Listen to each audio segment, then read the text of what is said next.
મુખ્યમંત્રી ભૂપેન્દ્રભાઈ પટેલ જૂનાગઢની મુલાકાતે પહોંચ્યા છે। જૂનાગઢના ભવનાથમાં જ્યાં મિની કુંભ યોજાઈ રહ્યું છે, મિની કુંભમાં સીએમ પહોંચ્યા અને ભવનાથ મંદિરમાં સીએમએ દર્શન કર્યા। સાધુ સંતો સાથે પણ સીએમએ મુલાકાત કરી। આ સાથે જ ભવનાથમાં યોજાઈ રહેલા મેળાના આયોજન અંગે અધિકારીઓને શુભેચ્છા પાઠવી સીએમએ। મુખ્યમંત્રીની સાથે મંત્રીઓ તેમજ ભાજપના હોદ્દેદારો પણ જોડાયા।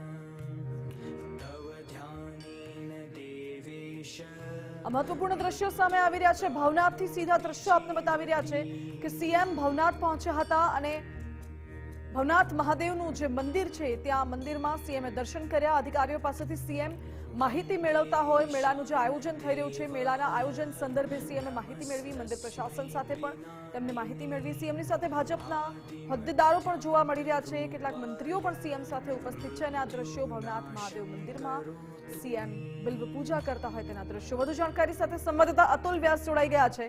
અતુલ, ભવનાથમાં મિની કુંભ યોજાઈ રહ્યો છે। આ વખતનો ભવનાથનો મેળો સૌથી અલગ છે અને સીએમની એ મુલાકાત માનસી ચોખ્ખો જણાવી દઉં કે આજે બપોર બાદ છે તે રાજ્યના જે સીએમ છે ભૂપેન્દ્ર પટેલ આજે મિની કુંભ મેળામાં પધાર્યા હતા।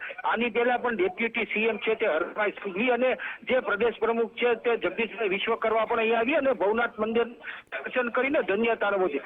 આજે બપોરે છે તે સીએમ છે તે આજે ભવનાથ મંદિરે પહોંચ્યા છે। ત્યાં તેની સાથે છે તે જૂનાગઢના પ્રભારી છે તે કૌશિક વેકરિયા પણ સાથે જોડાયા હતા અને સ્થાનિક ભાજપના હોદ્દેદારો જોડાયા હતા। ભૂપેન્દ્ર પટેલ સીએમ દ્વારા ભવનાથ મંદિરના ગર્ભગૃહની અંદર પૂજા અર્ચના કરી હતી। ત્યારબાદ તેઓ ભવનાથ મંદિરની અંદર જે સાધુ સંતોની એક મીટિંગ હતી તેમાં તેને ખાસ ઉપસ્થિત રહ્યા હતા અને સાધુ સંતો સાથે મુલાકાત કરીને સંતોના આશીર્વાદ પણ લીધા હતા।